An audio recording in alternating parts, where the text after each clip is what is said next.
क्यों बहुत पढ़े लिखे लोग भी कभी गलत निर्णय ले लेते हैं।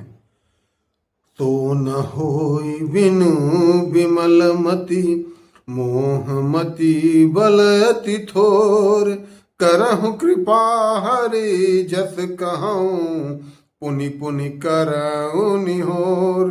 बाबा तुलसीदास जी कहते हैं कि मेरी बुद्धि बहुत कमजोर है, यदि मेरी बुद्धि निर्मल नहीं होगी तो मैं श्री हरि के सही से उनके चरित्र का वर्णन नहीं कर पाऊंगा। इसलिए हे प्रभु मेरे ऊपर कृपा करें। यहाँ कहने का तात्पर्य यह है कि मनुष्य की सबसे बड़ी कमजोरी होती है उसका पक्षपात वाला निर्णय।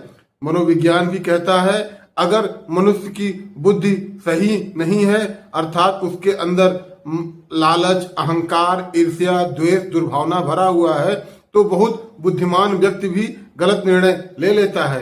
इसलिए आपकी बुद्धि सही होना चाहिए, अर्थात निष्काम कर्मयोग होना चाहिए आपके बुद्धि में।